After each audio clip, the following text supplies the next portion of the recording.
Thanksgiving Eve was meant to be routine. In a quiet suburban neighborhood just outside of town, families prepared their tables and homes for the long holiday weekend.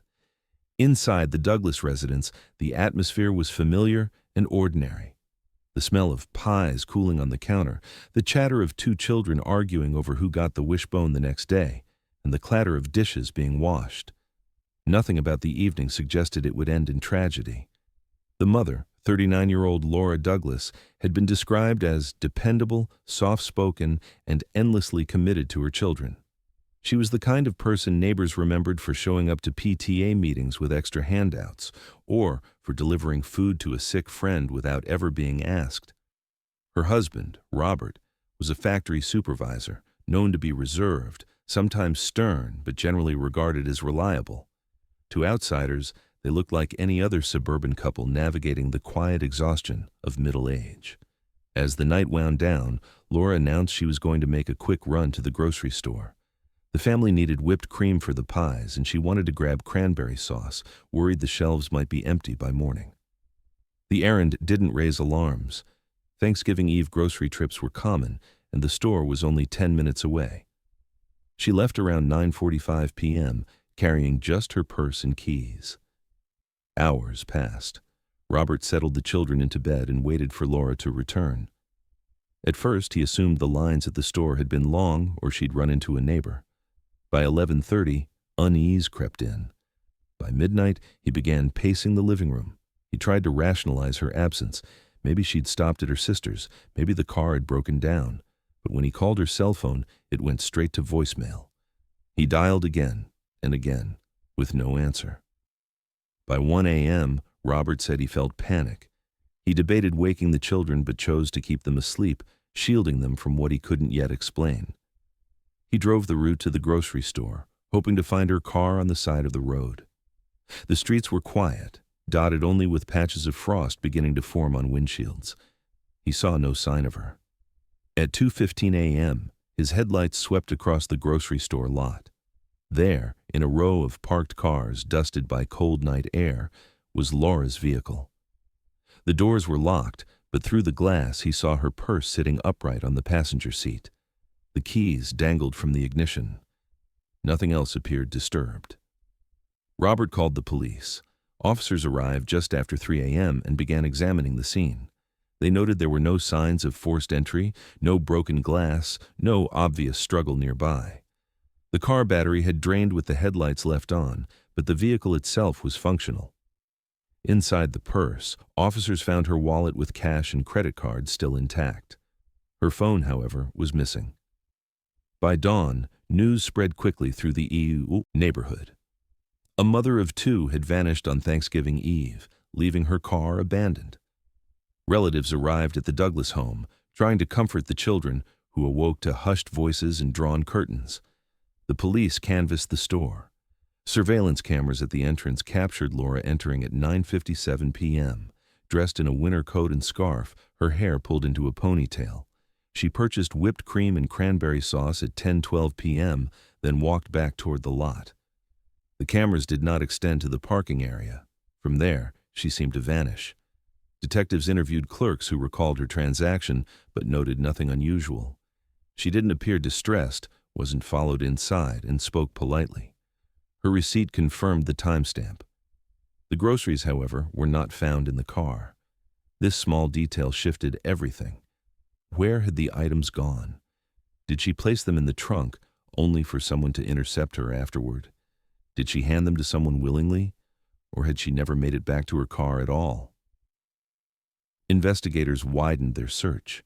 They combed the area behind the grocery store, including dumpsters and loading docks. A K-9 unit tracked Laura's scent from the entrance doors to her car, then abruptly lost it a few feet away. It was as though she had walked into the lot, approached her car, and then disappeared.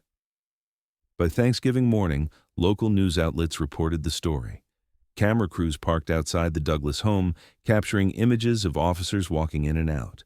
Friends and neighbors were interviewed on live broadcasts. Everyone repeated the same sentiment. Laura wasn't the type to leave. She adored her children. She had no history of disappearing, no debts, no secret habits. Detectives began to probe deeper, asking pointed questions about Laura's marriage. Had she and Robert argued recently? Was there tension at home?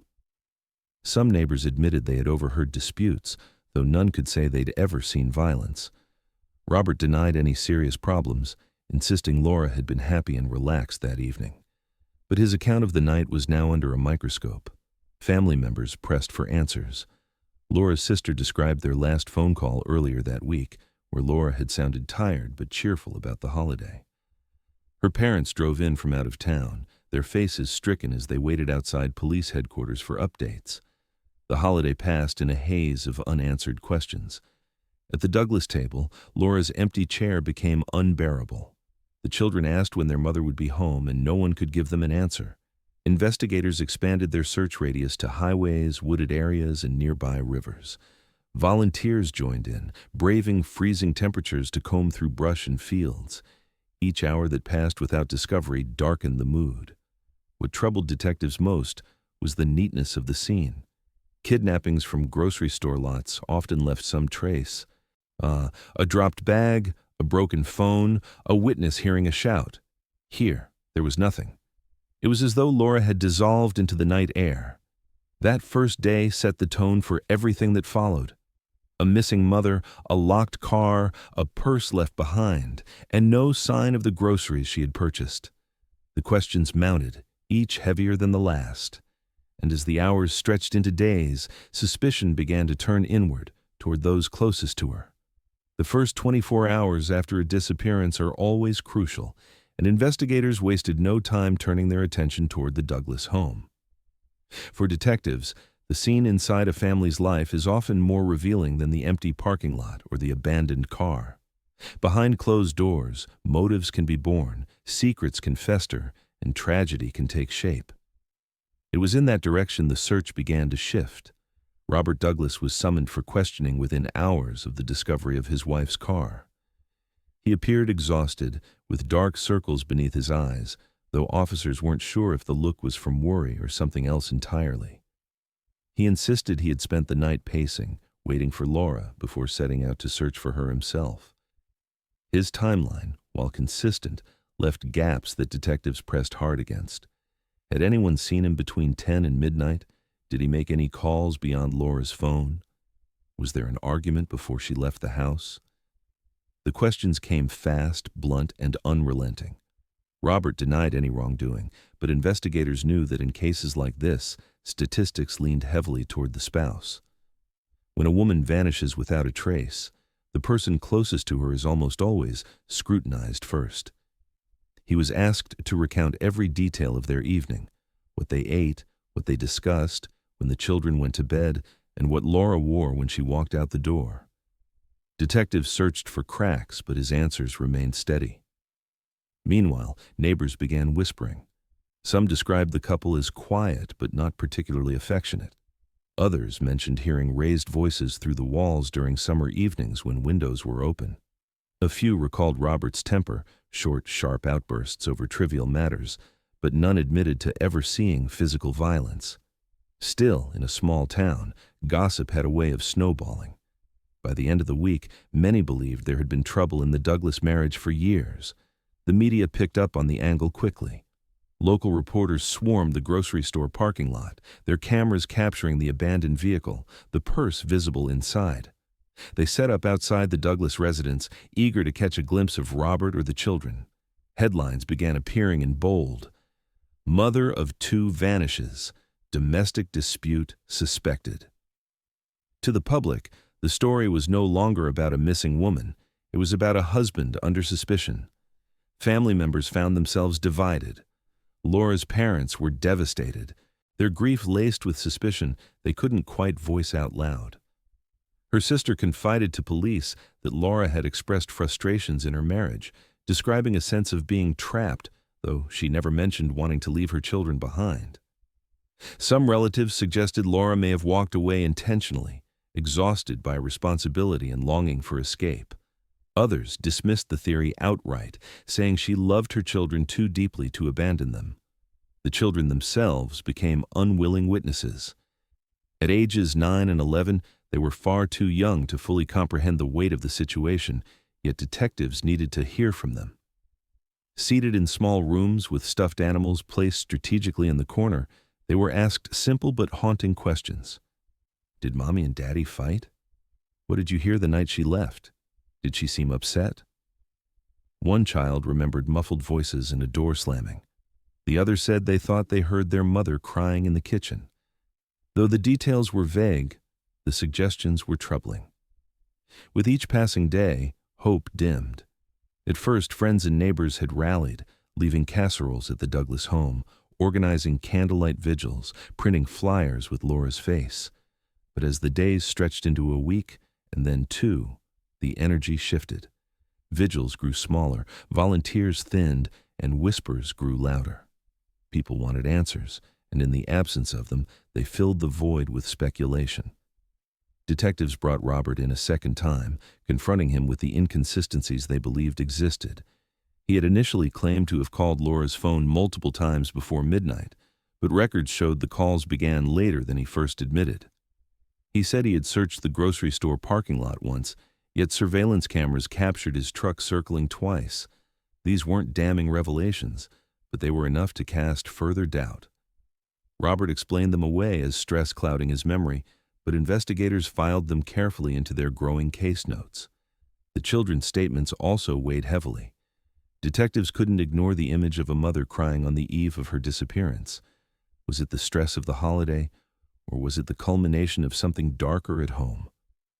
Forensics had yielded little. No signs of a struggle in the car, no fingerprints beyond Laura's own. But the absence of evidence didn't ease the suspicion. By December, the Douglas home had become a place of tension. Relatives clashed over how much to support Robert. Some believed he was being unfairly targeted, a grieving husband caught in a net of assumptions. Others believed he was hiding something, that his calmness was a mask for guilt. The children, caught in the middle, learned to avoid conversations, shrinking under the weight of questions they couldn't answer. The case was now firmly lodged in the public consciousness.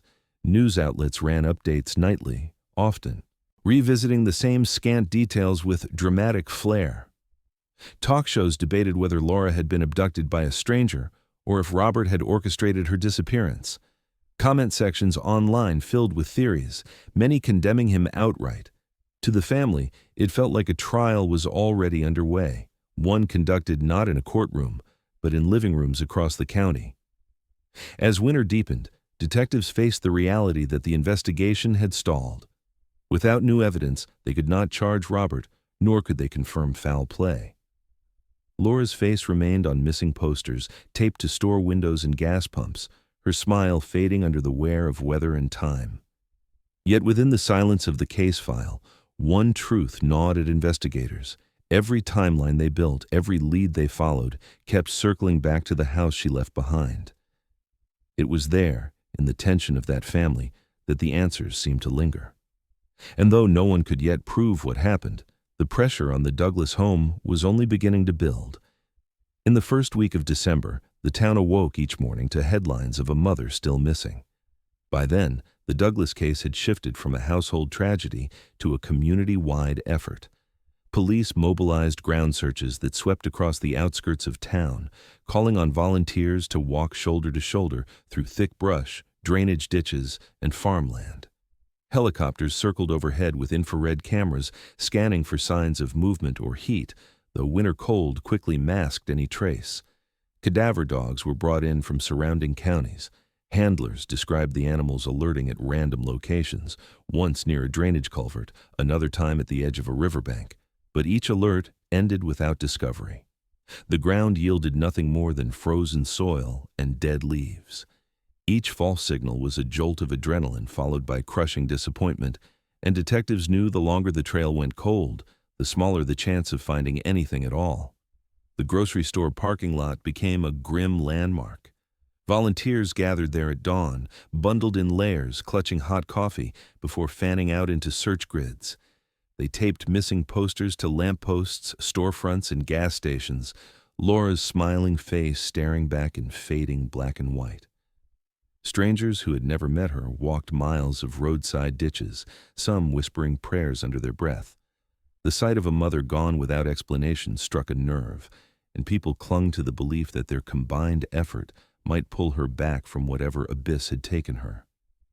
Detectives expanded their radius to major highways leading out of town, considering whether she might have been abducted and transported elsewhere. Truck stops were canvassed, motel registers checked for her name, but no record surfaced. The possibility of her voluntarily leaving gained momentum in certain circles, though the theory felt impossible to reconcile with the abandoned car, the untouched purse, and the missing groceries. Theories began to branch into every imaginable possibility. Some believed she'd been taken by a stranger lurking in the lot that night, someone who knew the holiday would provide cover. Others suspected she had met someone secretly, perhaps a friend or lover, and vanished willingly. Her sister rejected that idea outright, insisting Laura was too devoted to her children to ever walk away. Yet without evidence, every conversation became speculation, and speculation often turned cruel. Even psychics stepped forward, as they often did in high-profile cases. One claimed to see her near water, describing a lake miles away. Another insisted she had been driven south and was alive but disoriented. Detectives listened politely, filing away the tips, but none led anywhere concrete. Every hour spent chasing visions was an hour stolen from tangible leads, yet families desperate for answers sometimes clung to them as a lifeline. The emotional toll was heavy on the Douglas children. They watched strangers flood their home with casseroles, watched neighbors whisper on sidewalks, and saw their mother's face plastered across television screens. For them, each search effort carried a flicker of hope, but every evening ended the same. Their mother still gone, their questions still unanswered. Robert tried to shield them, but detectives noted his demeanor growing more strained. He alternated between quiet cooperation and sharp frustration, bristling at constant suspicion. At the police station, investigators built detailed maps of the town and its outskirts. Colored pins marked the grocery store, the home, the dog alerts, and the stretches of river that had been dragged with boats and sonar. Nothing connected. It was as though Laura had vanished into a vacuum. Detectives admitted privately that they were baffled. Cases usually presented some physical trace, some thread to pull. Here, there was none. The community's grief deepened as weeks passed. Candlelight vigils glowed in church parking lots, where people clutched photos of Laura and prayed aloud. Ministers spoke of endurance, of trusting justice, but the children's eyes betrayed a hollow kind of confusion that no sermon could fill. Thanksgiving had come and gone, but the holiday table still loomed like a scar in every conversation. Christmas approached, and with it the sharp reminder of Laura's absence from family traditions she once orchestrated. Detectives pursued the theory of abduction more aggressively. They checked registered offenders in the area, interviewed anyone who had been seen at the grocery store that night, and pulled security footage from nearby businesses. Nothing captured her beyond that last moment at the register. The absence of video in the parking lot was a cruel gap in time, leaving investigators to piece together movements based only on imagination and testimony. As days turned to weeks, pressure on the Yuichia case grew unbearable. The media questioned whether police were overlooking clues. Family members accused investigators of tunnel vision. Some accused Robert of stonewalling. Others accused the police of harassing an innocent man. Each accusation fractured the fragile solidarity of the search effort, leaving bitterness in its place. Every false lead dragged the family deeper into despair. A tip about a woman matching Laura's description in a neighboring town unraveled when police found the person alive and unrelated. A supposed sighting at a bus terminal collapsed when surveillance showed it was someone else entirely. Each time, hope flared, only to be extinguished in minutes. By January, the case felt stalled. The flyers hung limp and weathered on telephone poles, their corners curled by snow and wind. The search parties dwindled, leaving behind only the most dedicated volunteers and Laura's grieving relatives. Detectives continued their work, but the urgency that had defined those first frantic days began to fade into routine. Theories still swirled: stranger abduction, voluntary disappearance, domestic conflict. but none had evidence to elevate them beyond speculation. It was in this haze of uncertainty that the investigation lingered, trapped between possibilities, unable to move forward, yet refusing to let go. And as the new year dawned, detectives realized that the story of Laura Douglas was shifting. What began as a missing persons case was hardening into something else entirely, a mystery defined not by discovery, but by silence. As winter settled in and the case dragged on without progress, detectives began to look past the search grids and missing posters and focus instead on the private life of the woman they were trying to find. When a disappearance leaves no trace on the outside, the answers often lie within the walls of the home itself. It didn't take long for troubling details about the Douglas marriage to surface. Neighbors who once described the family as quiet began recalling arguments that seemed to spill into the night. A couple who lived 2 doors down admitted they had heard shouting more than once, voices raised enough to carry through the yards when windows were cracked open. They couldn't always make out the words, but they remembered the tone, sharp, tense, sometimes broken by the sound of doors slamming. Financial records revealed another layer of strain. Robert's job at the factory had been steady but limited, while Laura's part-time bookkeeping barely kept the family above water. Credit card bills showed balances creeping higher each month, collection notices had begun arriving, and late fees were stacking up. Detectives saw a picture forming, a family living under quiet but relentless pressure.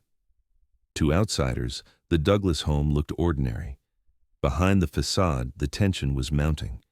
When questioned about these issues, Robert acknowledged the financial stress but insisted it never escalated beyond frustration. He denied ever laying a hand on his wife, painting himself as a man struggling to provide, not when prone to violence. But the inconsistencies in his statements about the night she vanished were difficult to ignore. He had first said he noticed her absence at 11 p.m., then later revised it closer to midnight. His phone record suggested he had called Laura's number later than he originally claimed, and surveillance footage showed his truck circling the grocery store lot twice when he insisted he had checked only once. To detectives, it seemed less like faulty memory and more like shifting details. Friends of Laura's began sharing their own concerns. One recalled a conversation only weeks before the disappearance in which Laura admitted she felt trapped.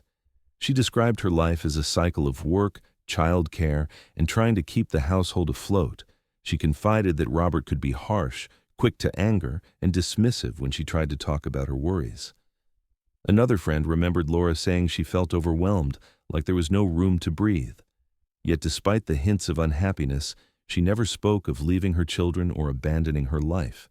If anything, her words suggested a longing for relief, not escape. Detectives weighed these testimonies carefully. Could Laura have fled, overwhelmed by pressure and seeking freedom from the life that hemmed her in?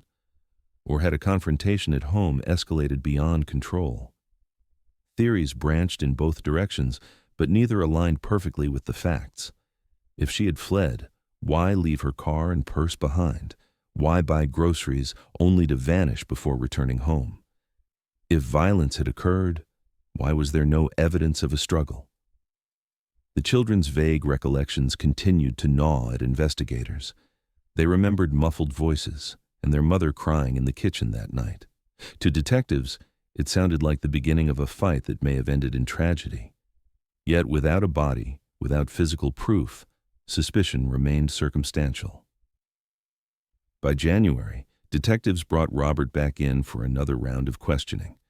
They pressed him about the timeline gaps, about the circling of the parking lot, about the raised voices neighbors claimed to hear. He remained firm in his denial, stating that grief had clouded his memory, that neighbors exaggerated, that friends misunderstood Laura's complaints. His composure was striking, calm, measured, never slipping into visible panic. For some investigators, that control only deepened their suspicion. The family dynamics also drew scrutiny. Relatives recalled that Robert could be controlling, insisting on knowing where Laura went and who she spoke to. Others defended him, saying he was simply traditional, a man who believed in order and structure. Those conflicting accounts left investigators wrestling with contradictions, trying to sort truth from loyalty. Meanwhile, the theory that Laura had walked away gained traction in public discussions. Commentators speculated that a mother under financial strain and emotional pressure might have staged her disappearance. Some pointed to the missing groceries as evidence she had handed them off to someone helping her escape. Yet, to those who knew her best, the idea was unbearable. Laura was devoted to her children, coaching their school projects, attending every recital, never missing a holiday tradition. To imagine her walking away voluntarily was to imagine a stranger, not the woman they knew. The tension between these competing narratives, flight versus foul play, defined the investigation through the winter. Detectives leaned toward the darker interpretation, but couldn't prove it. Every theory seemed to collapse under scrutiny. Witness accounts contradicted one another, forensic evidence was non-existent, and the one person who could provide clarity was gone. Inside the Douglas home, the atmosphere grew heavier. Relatives divided into camps, those who stood by Robert, insisting he was being unfairly vilified, and those who believed Laura's earlier confessions pointed to something more sinister.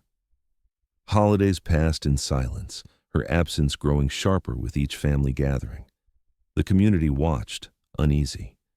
What had begun as a united search effort had devolved into suspicion and rumor. Some whispered that the truth was obvious but unprovable. Others whispered that perhaps she had found a way out and was living under another name. The uncertainty eroded trust, leaving only questions. And for detectives, the case file kept circling the same problem. Every thread led back to the Douglas marriage. The cracks were visible now, too deep to ignore, but not deep enough to prove what lay within them. It was here, in the silent spaces between timelines and testimonies, that the investigation stalled, waiting for something, anything, that could break the stalemate. Thanksgiving morning arrived, but in the Douglas home, it felt more like a day of mourning than a holiday. The smell of roasted turkey and pumpkin pie never touched the air. Instead, the silence was broken only by the soft murmur of voices in the living room, relatives who had gathered not to celebrate, but to brace against the unspoken reality that Laura was still gone.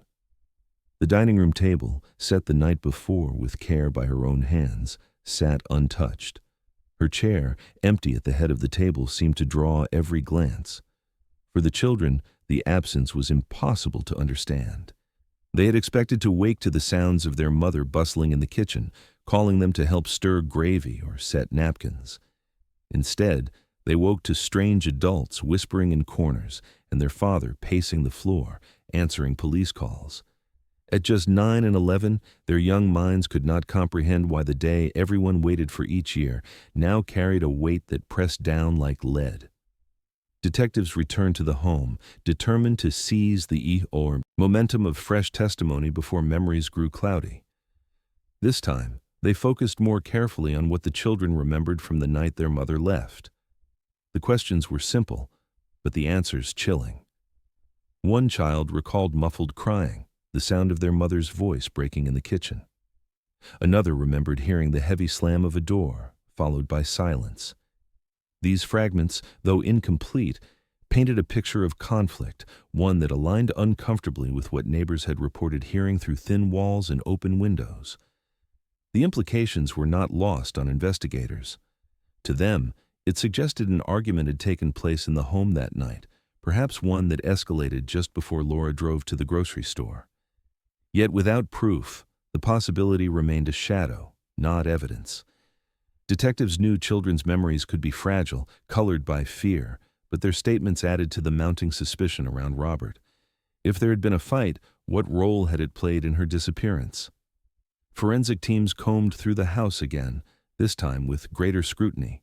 Floors, walls, and furniture were swabbed for any trace of blood, but the results came back clean. The car, too, yielded nothing beyond Laura's prints. The absence of physical evidence made it nearly impossible to move the case forward, but detectives were reluctant to let go of what the children had said. It gave them reason to keep pressing. In the meantime, family gatherings took on a fractured tone. Relatives argued quietly over the likelihood of Robert's involvement. Some defended him fiercely, insisting he was a grieving husband unfairly targeted by circumstance. Others believed the truth was hiding in plain sight, that Laura's final hours told a story too familiar in domestic cases. Every whispered debate added to the fracture that now ran through the family, splitting trust down the middle. Outside the Douglas home, the town itself began to move on. Flyers still clung to utility poles, their corners curling from the cold, but fewer volunteers turned up at search events. The media, hungry for fresh stories, slowly drifted toward new tragedies. Candlelight vigils, once crowded and impassioned, dwindled until only a few faithful showed up to light candles and speak her name. The vacuum left behind was filled with silence, and silence can be cruel. But for the children, moving on was not an option. Every night they whispered questions to each other in the dark, trying to make sense of what they had heard, what they had lost. They replayed memories like a broken record, her crying in the kitchen, the slammed door, the look on her face as she grabbed her coat. Was she upset at them? At their father? Was she coming back? No answer ever came, only the slow realization that the one person who could explain was never returning. The police continued to pursue leads, but each ended in futility. A truck driver thought he saw a woman, matching Laura's description on the interstate, but surveillance cameras at toll booths showed nothing. A tip suggested she might have been spotted at a bus station in the city, but the woman identified was alive and unrelated.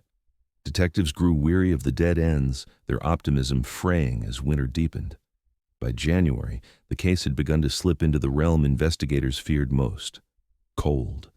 Without new evidence, without a body, and without a confession, all they could do was hold on to suspicions and theories. The children's testimonies remained haunting, but legally they were not enough. The missing groceries, the abandoned car, the muffled crying, each detail was a puzzle piece that refused to fit into any complete picture. For Robert, life under suspicion became unbearable. Neighbors watched him closely, whispering whenever he passed. Some refused to look him in the eye, while others confronted him outright. At work, he was treated differently. No longer just a man, but a man under suspicion of his wife's disappearance.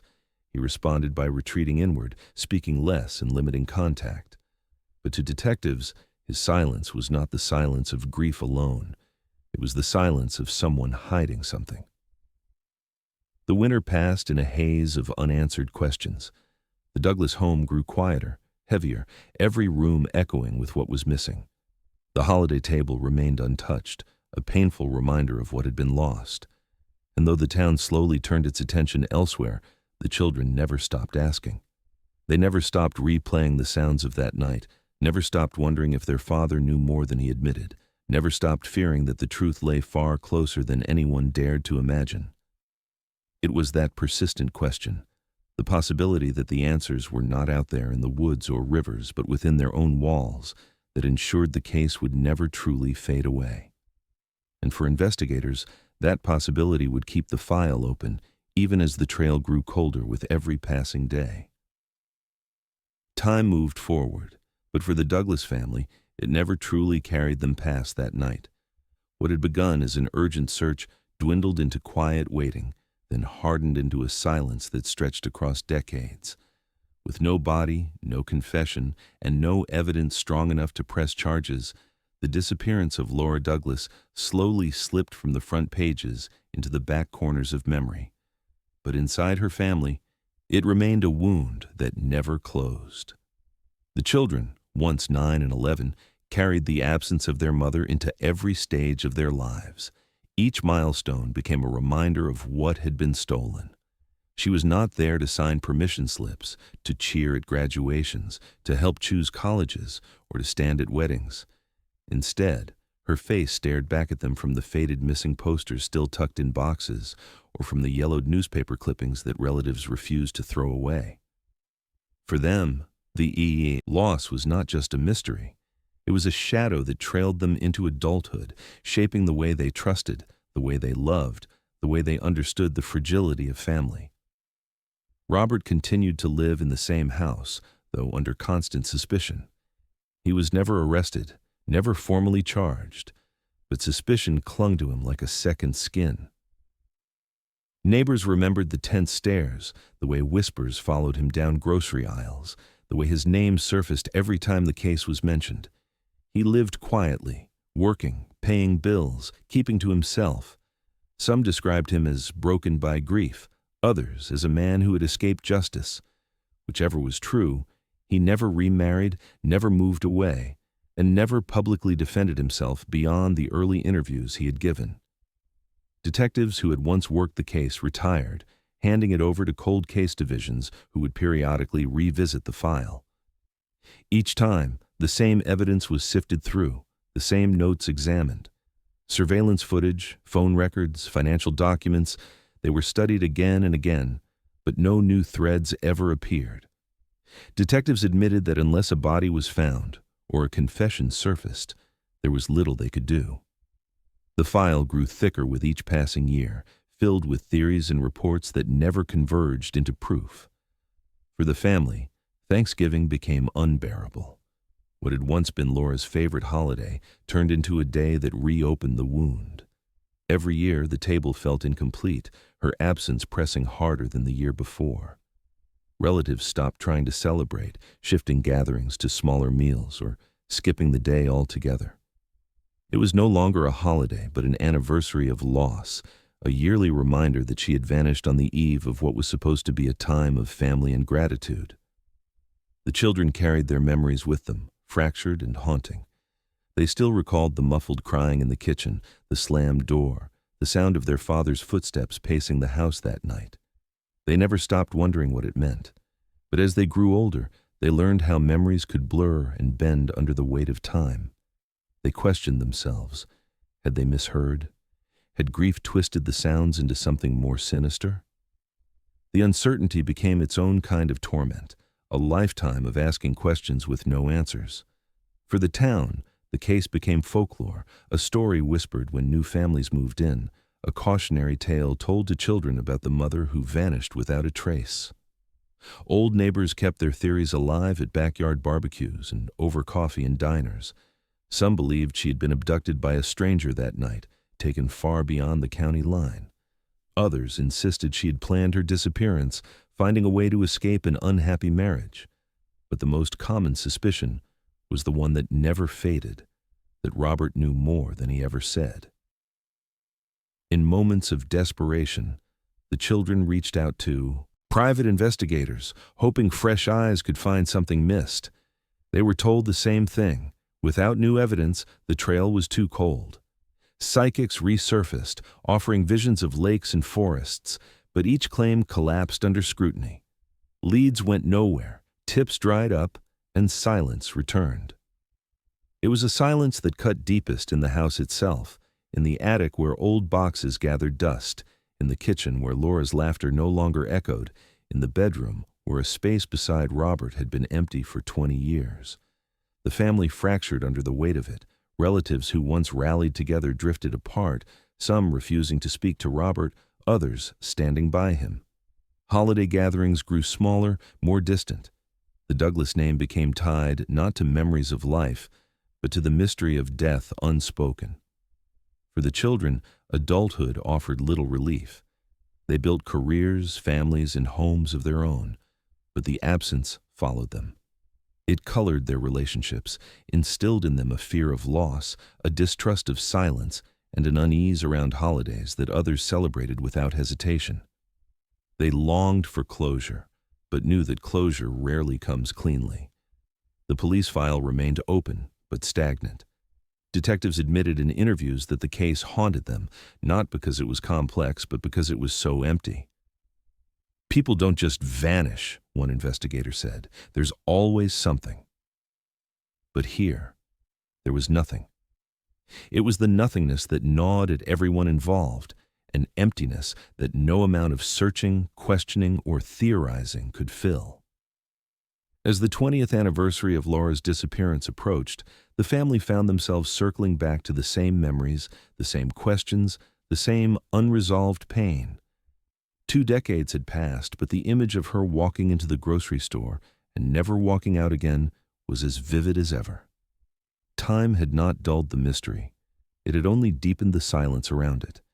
And in that silence, the weight of unanswered questions only grew heavier, pressing down on the children who had once listened to their mother cry in the kitchen and wondered if those were the last sounds they would ever hear from her.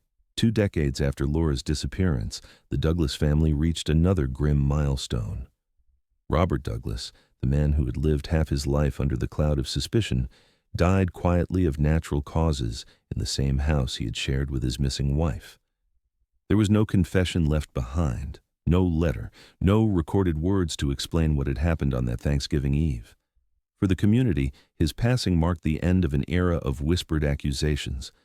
But for his children, now grown with lives and families of their own, his death brought an unavoidable responsibility, the task of cleaning out the house that had held both their childhood memories and their deepest nightmares. Returning to the home was like stepping into a museum of unresolved grief. The wallpaper was dated, the furniture worn, and the air carried the faint mustiness of years gone by. Every room held reminders of their mother, the sewing kit she had left on the shelf, the cookbook still marked with her handwriting, the holiday decorations she once brought out with joy. Sorting through it all was painful, but necessary. They boxed clothing for donation, divided old photo albums, and sifted through papers yellowed by time. For the most part, it was routine, until they climbed the narrow staircase into the attic. The attic had always been a space they avoided, even as children. It was cramped, hot in summer, freezing in winter, and filled with the heavy silence of neglect. But as adults, they forced themselves to confront it.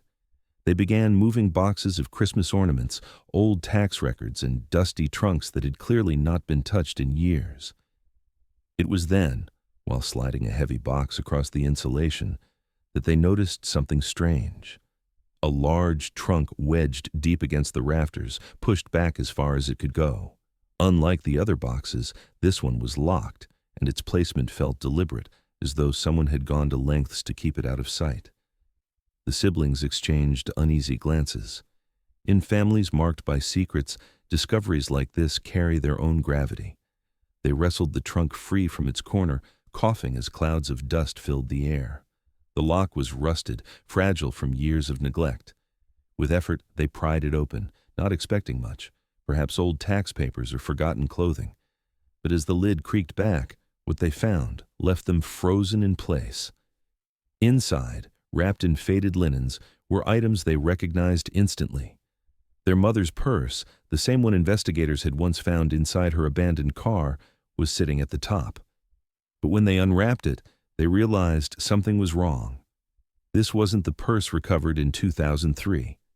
It was another one, identical in appearance, but containing what should never have been there: her driver's license, her wallet, and her keys. Items that had been missing since the night she vanished. Items detectives had scoured the town for, insisting they were critical to solving the case. Beneath the purse was something worse.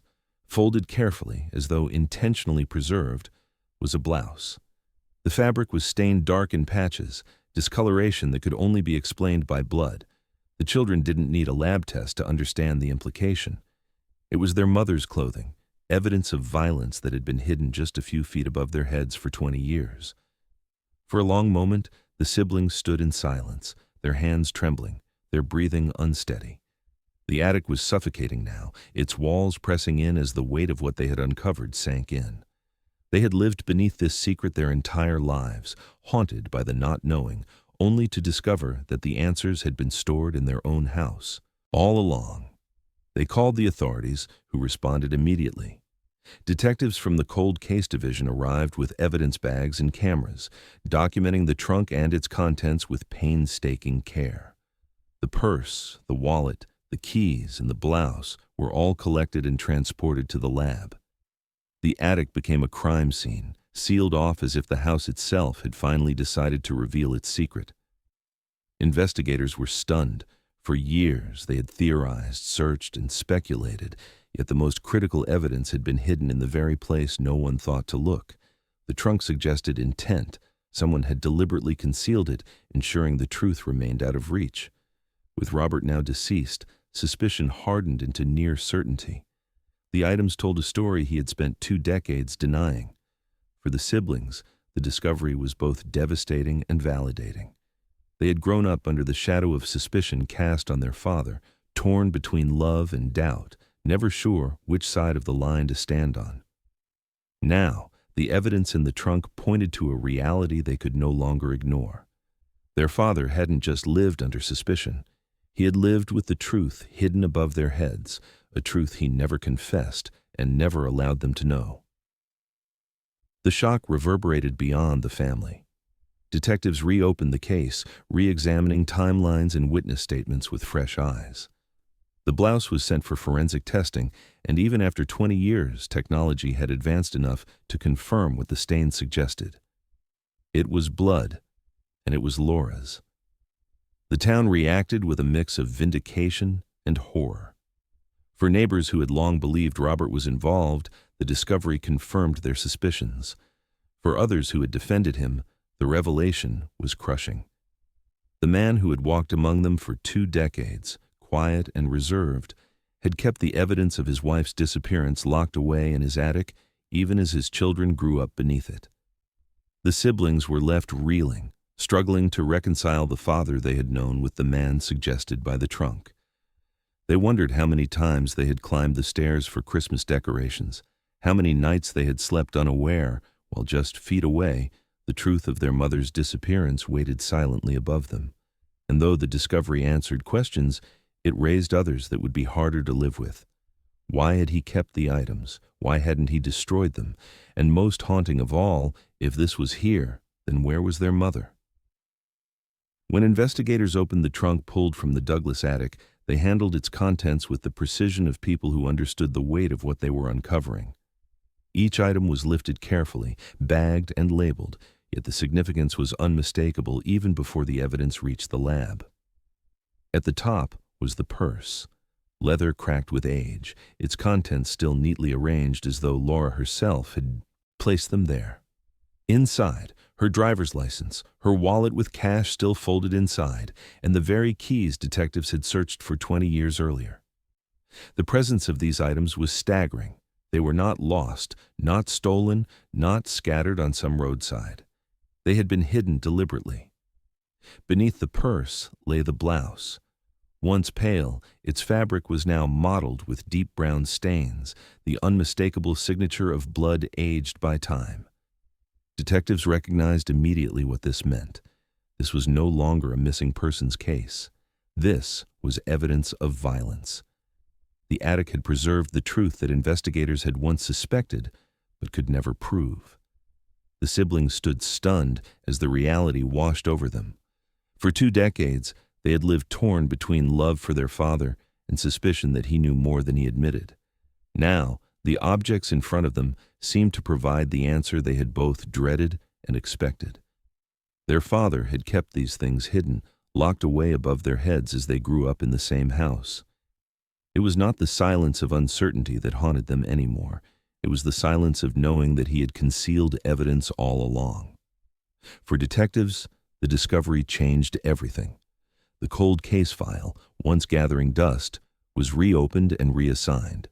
Evidence was sent to modern forensic labs where technology far surpassed what had been available in 2003. DNA testing on the blouse confirmed what everyone already believed. The blood belonged to Laura Douglas. It was proof that she had suffered injury, possibly fatal, before disappearing. The discovery effectively closed the door on theories of voluntary disappearance. Laura had not run away. She had not abandoned her children. Something violent had happened, and it had been covered up. The purse and keys raised questions even more troubling. In 2003, investigators found Laura's car abandoned at the grocery store lot with her purse inside. But the purse from the attic contained the very items believed to have been missing: her wallet, identification, and keys. This contradiction forced detectives to reconsider the original investigation. Had Robert staged the scene in the parking lot to mislead police? Had he planted one purse while hiding the other? Or had there been an intentional manipulation of what officers were led to believe was inside the car that night? The implications painted a chilling picture. If Robert had staged the scene, then Laura likely never returned from the grocery store at all. The argument the children faintly recalled, the muffled crying, the slammed door, might have been the final moments before her disappearance. Her belongings hidden in the attic suggested premeditation, or at the very least, a calculated attempt to bury the truth once panic set in. Detectives began reconstructing the timeline from the beginning. They revisited witness statements, combed through Robert's old alibis, and compared them against what the attic evidence now suggested. It was clear that he had misled them. The discovery validated years of suspicion, transforming what had long been speculation into near certainty. Yet the man responsible was now beyond the reach of justice, having taken his secrets to the grave. For the children, the revelation was devastating. The father they had lived with, defended at times and doubted at others, had confirmed their worst fears. He had not just lived under suspicion, he had lived with the truth hidden in plain sight. They remembered climbing those attic stairs for holiday decorations, playing beneath the ceiling that concealed their mother's final traces, never realizing the evidence was only feet away. The betrayal was almost unbearable. The town, too, reacted with shock.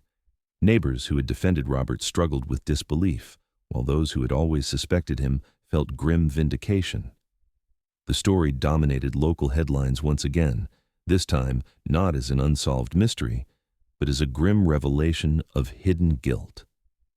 The quiet man who had walked among them for 2 decades, attending church, buying groceries, living a seemingly subdued life, had all the while concealed the truth about his missing wife. Detectives knew the case could never be prosecuted in the traditional sense. With Robert deceased, charges could only be filed posthumously, a legal declaration that would confirm guilt but deliver no real justice. Still, for the record, for the family, and for the truth, it mattered. The attic had broken the silence, and in doing so, it had rewritten the narrative. Thanksgiving came around again as investigators worked to finalize their findings. This time, the Douglas family gathered not in grief of uncertainty, but in grief of confirmation. The empty chair at the table was no longer a question mark. It was the seat of a mother whose life had been violently taken and whose memory had been locked away for decades. And though the discovery gave them answers, it left them with another haunting void. The blouse and purse proved violence, but they did not reveal where Laura's body was hidden. The children realized they might never know the full truth, never recover their mother's remains, never lay her to rest.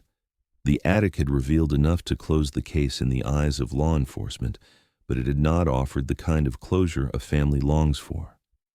The silence of that attic had concealed the truth for 20 years.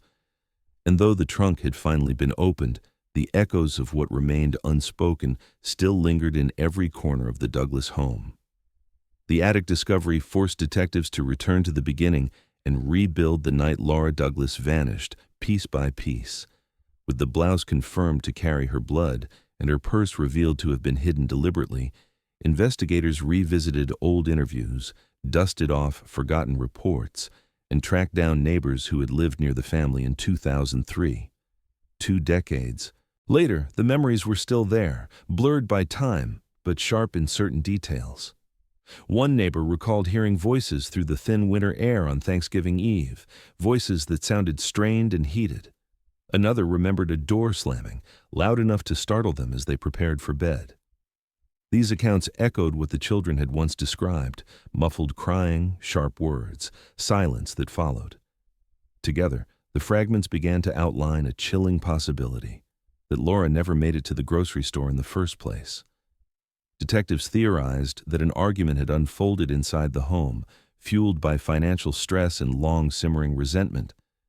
Perhaps Laura had confronted Robert about the tension in their marriage, or perhaps it had been something as simple as an ordinary disagreement that erupted at the wrong moment. Whatever the cause, the outcome was fatal. Forensic experts believed the blouse suggested blunt force trauma, an injury severe enough to cause significant bleeding. If that was true, it explained why Robert hid it. It was not just clothing, it was evidence of violence. From there, investigators traced what they believed happened next. Faced with the sudden reality of his wife's death, Robert panicked. He staged the car at the grocery store, ensuring it would look like she had vanished in a public place. He planted the purse, but not the one found later in the attic, likely a decoy to mislead investigators. The real purse, with her wallet and identification, he concealed in the trunk alongside the bloodied blouse. It was a hasty plan, born out of desperation, but it was enough to create confusion in the early days of the case. The disposal of Laura's body remained the darkest unknown. Detectives scoured Robert's work records and travel routes from that time, searching for overlooked patterns. They considered landfills, remote wooded areas, even the factory where he worked. But after 20 years, evidence of her remains was unlikely to be found. The absence of a body meant there would never be a complete answer, never a chance for her children to lay her to rest. Still, the circumstantial evidence left little doubt. Combined with the attic discovery, the neighbors' testimonies, the inconsistencies in Robert's timeline, and the children's haunting recollections, investigators concluded that the case was no longer one of mystery, but of cover-up. They prepared their findings for official closure, labeling Robert Douglas as the sole suspect in the disappearance and presumed death of his wife. Though the justice system could no longer prosecute him, the truth was now undeniable. For the children, the conclusion was devastating. They had spent their lives balancing suspicion with loyalty, never certain whether the father who raised them was guilty or unfairly accused. Now they were confronted with the reality that he had orchestrated the disappearance of the woman who loved them most. Every memory they had of their childhood was reframed through this revelation: the silences at dinner, the stern looks, the way he shut down conversations about their mother. All of it pointed not to a grieving husband, but to a man hiding a terrible secret. They struggled with conflicting emotions. On one hand, the evidence confirmed what they had long feared, granting them an answer that had eluded them for 2 decades.